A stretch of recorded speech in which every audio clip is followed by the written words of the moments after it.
अस्सलामुअलैकुम, welcome back to my channel. अब book है introduction to statistical theory part 2 की ये बुक है। और अब आज मैं क्वेश्चन सॉल्व करने लगी हूँ एक्सरसाइज का। तो जो कि क्वेश्चन हमारे पास है 18.5 का बी पार्ट। ठीक है, क्वेश्चन पढ़ लेते हैं। The breaking strength of 10 specimens of 0.104 inches diameter hard drawn copper wire are found to be 578 mean ये उन्होंने हमें दिया हुआ data. Calculate the 95% confidence interval for the mean breaking strength of this kind of wire assuming that the measurements are normally distributed। मतलब इसमें हमने देखना है कि जो हम लोगों ने डिस्ट्रीब्यूशन जो इन लोगों ने की हुई है क्या वो नॉर्मली डिस्ट्रीब्यूटेड है कि नहीं। ठीक है, उसके लिए हम जो फार्मूला यूज़ करेंगे वो होगा, ये मैंने डाटा लिख लिया हुआ था तो ये हमारे पास डाटा मौजूद है। और मैंने ना इनका स्क्वायर रूट भी ले लिया था, स्क्वायर भी ले लिया था और बाद में ना इनका ये सम भी ले लिया था। ठीक है, फार्मूला अब हम लोगों ने यहाँ पे देखना है। फार्मूला जो यूज़ होगा वो होगा x bar plus minus t alpha by 2 n minus 1 s over under root n. ये फार्मूला हम लोगों के पास यूज़ होगा। अब इसके मुताबिक हम लोगों के पास एक्स बार नहीं एक्स बार फाइंड कर लेते हैं। अच्छा, ये वाली एग्जाम्पल नंबर 18.5 का जो बी पार्ट है ये रिजेंबल करता है जो हम लोगों ने एग्जाम्पल नंबर 18.1 की थी उसके साथ। इसलिए अगर आपको ज़्यादा डिटेल चाहिए तो आप लोग मेरी वो वाली वीडियो देख लीजिएगा, एग्जाम्पल नंबर 18.1 वाली। अच्छा, अब हम लोग एक्स बार फाइंड कर लेते हैं। एक्स बार का फार्मूला हमारे पास होता है sigma x over n is equal to sigma x हमारे पास ये आया था 5752 डिवाइडेड बाई 10 एंड हमारे पास नंबर्स जो थे टोटल 10 है। तो ये हम लोग कर लेंगे 575 ज़ीरो की जगह एक डिजिट छोड़ के 1 की जगह पे पॉइंट। ठीक हो गया, ये हम लोग के पास आ गया। अब हम लोग के पास एस नहीं है, एस फाइंड कर लेते हैं। एस फाइंड करने के लिए फार्मूला जैसे कि पहले ही पता है हमें, s is equal to under root sigma x square over n minus bracket sigma x over n whole का स्क्वायर। ठीक हो गया, अब हम इसमें वैल्यूज़ को पुट कर लेते हैं।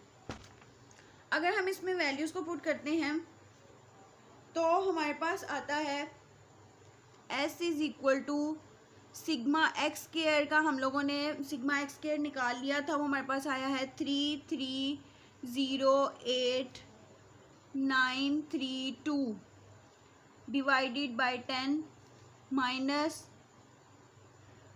5752 डिवाइडेड बाई 10 होल का square. S is equal to, अब हम इसको डिवाइड करें तो 3308932 1 डिजिट छोड़ के पॉइंट माइनस 575.2 का स्क्वायर और होल का स्क्वायर रूट।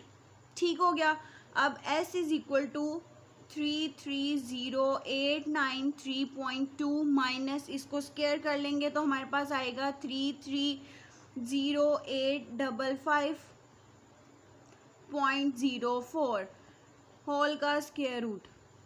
अब इनको माइनस कर लेंगे, आपस में माइनस करेंगे तो आएगा 38.16। अंडर रूट ले लेंगे 6.177। S is equal to 6.177। ठीक हो गया, अब हम लोग के पास फार्मूले में मौजूद था t alpha by 2 n minus 1। ठीक है, अब हम लोग ये alpha by 2 t alpha by 2 n minus 1 find कर लेंगे। उसके लिए हम लोग करते हैं जी t is equal to t alpha by 2 n minus 1। अब अल्फ़ा हम लोगों को उन्होंने नहीं दिया हुआ लेकिन उन्होंने हमें क्वेश्चन में कॉन्फिडेंस इंटरवल दिया हुआ है। तो कॉन्फिडेंस इंटरवल हमें वो जो दिया हुआ है वो हमें दिया हुआ है 95% के। तो ये मैंने आपको बताया था 95% के इक्वल। तो हम लोग इसका वो कैसे फाइंड करेंगे, अल्फ़ा का फार्मूला हो जाएगा 1 माइनस 0.95। ठीक है, ये मैंने बता दिया था एग्जाम्पल में। कैसे करना है, तो ये हमारे पास आ जाता है 0.05, 1 से इसको माइनस करें तो हमारे पास आ जाएगा। अब इसमें हम वैल्यूज पुट कर लेते हैं। t is equal to alpha की जगह पे 0.05 डिवाइडेड बाई 2, n की जगह पे हमारे पास n 10 है, 10 माइनस 1। अब अगर हम इसको आपस में डिवाइड करते हैं तो हमारे पास आ जाता है t इज इक्वल टू 0.025 और n माइनस 1 9। अगर हम इसकी टेबल वैल्यू देखते हैं जो कि पेज नंबर 244 पे है, तो हमारे पास आ जाएगा 2.262। ठीक हो गया। अब हम लोग के पास सारी वैल्यूज मौजूद हैं। अब जो हमारे पास फार्मूला था, ये वाला फार्मूला एक्स बार का जो फार्मूला था, इसमें हम लोग सारी वैल्यूज पुट कर देंगे। ठीक हो गया। अब वैल्यूज पुट करते हैं। एक्स बार हमारे पास आया था 575.2 plus minus T alpha by 2 n minus 1 की ये वैल्यू आई थी 2.262। और फिर हमारे पास s जो था, s हम लोगों ने ये फाइंड किया हुआ था 6.177 divided by under root n की जगह पे 10। ठीक हो गया। ये मैं यहाँ पे फार्मूला नहीं लिखा, वो आप लोग देख लेगा, लिख ही देती हूँ। X bar plus minus T n minus 1 s over under root n। ठीक है, इसमें वैल्यूज हम लोगों ने पुट कर दी। अब हम लोग कर लेते हैं 575.2 plus minus 2.262 6.177 divided by under root 10 करें तो हमारे पास आ जाता है 3.162। ठीक हो गया। अब नेक्स्ट पे कर लेते हैं। अच्छा, अब हमारे पास था 575.2 प्लस माइनस 2.262, और अगर हम लोग वो s over under root n को हम करेंगे, आपस में डिवाइड करेंगे तो हमारे पास आ जाएगा 1.954।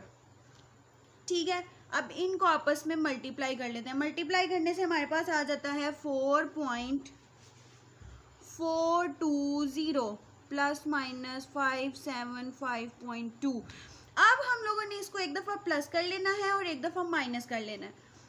तो हम यहाँ कर लेते हैं 575.2 प्लस 4.420, 575.2 माइनस 4.420 प्लस करेंगे तो हमारे पास आंसर आ जाता है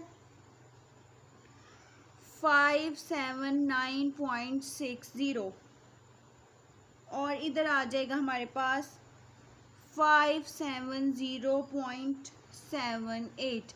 अब अगर हम इनको राउंड अबाउट कर लेते हैं और इनका सिंप्लीफाई कर लेते हैं, हमारे पास आएगा, अब ये हमारे पास 60 है। 50 से अगर वैल्यू बड़ी हो जाती है पॉइंट के बाद, तो मीन उसका ये होता है कि ये एक नंबर बड़ी में कंसीडर किया जाता है।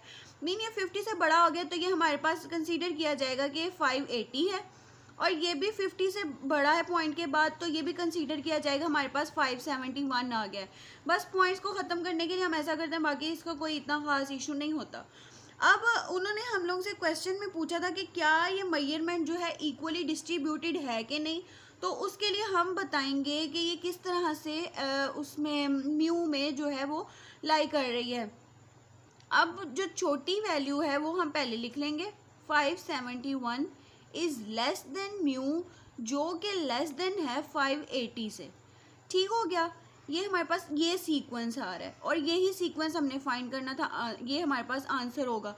अच्छा, बुक पे अगर हम पीछे से आंसर देखें तो वो आंसर थोड़ा सा मैच नहीं कर रहा, लेकिन अगर हम लोग के पास 1 या 0.1 या कुछ थोड़ा सा कमी बेशी हो जाती है कोई 2-3 नंबर की, तो उसमें कोई इतना बड़ा इशू नहीं होता। इसलिए अगर आप लोगों के पास ये भी आंसर आ रहा है तो ये बिल्कुल ठीक आंसर है। तो कैलकुलेशन में थोड़ा सा हो जाता है, तो बाकी सारा ठीक होता है। ठीक है, ये मैंने आप लोगों को एग्जाम्पल नंबर 18.5 का बी क्वेश्चन नंबर 18.5 का बी पार्ट करके दिखा दिया। तो थैंक यू, अल्लाह हाफिज़।